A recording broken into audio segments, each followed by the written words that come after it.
Well, welcome to my studio. My name is Terri Sproul. Today I'm going to talk to you about stamps. I'm going to be doing a series of basic stamp questions for Viva Las Vegas Stamps.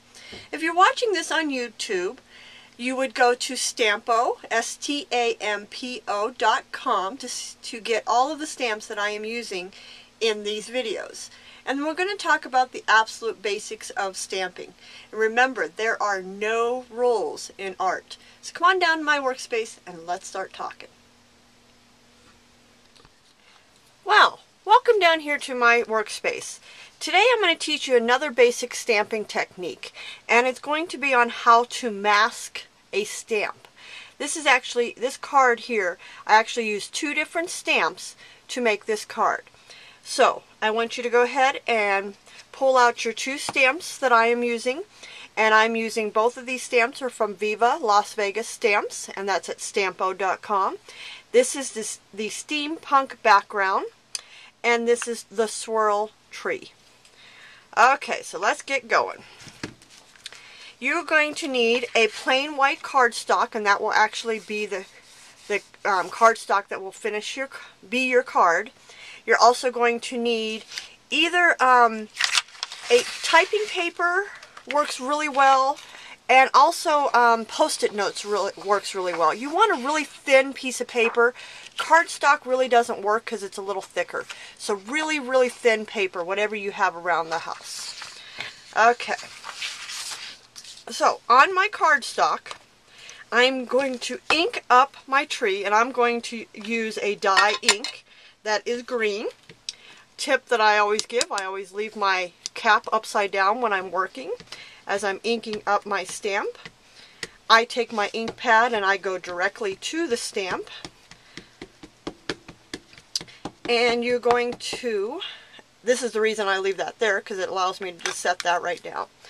First time you're going to stamp directly onto the white cardstock, and this is going to be your card, so make sure you get a really good stamp. So you want to press really hard on this, get a good image. Okay, set that one to the side. Now I want you to ink up again. This one doesn't have to be as perfect as the first one, because this is going to actually be your mask. This time I want you to stamp onto that typing paper or the Post-it note, that really thin paper I told you to. Again, it doesn't have to be a perfect print. This one I want you to cut out. Now, when masking, you can do two different things. If you look at my example here, I actually have a white line going all the way around the tree. You achieve that in one or two different ways. If you want that look, I want you to cut out this tree exactly as the image is stamped. If you don't want that look, that white edge around your tree, what you will do is you will cut your image out. This time I want you to, if you want that, don't want that image, that white around it, I want you to cut inside the lines of this tree. Meaning I don't want you to make it exactly the way the tree comes out. I want you to cut it smaller than the image. Hope you understand what I'm saying there. Anyways, now this is our mask. This is our original cardstock tree that we did. I want you to take this image and I want you to lay it on top of the image that we have on the cardstock. Now I'm going to stamp up my steampunk background stamp.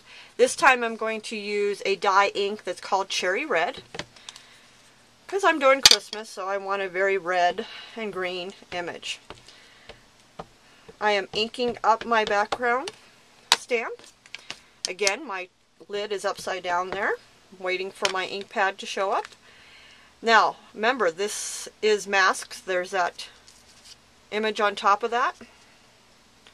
Get that on there. Now you're going to go in with your background stamp and just literally stamp right over top of it.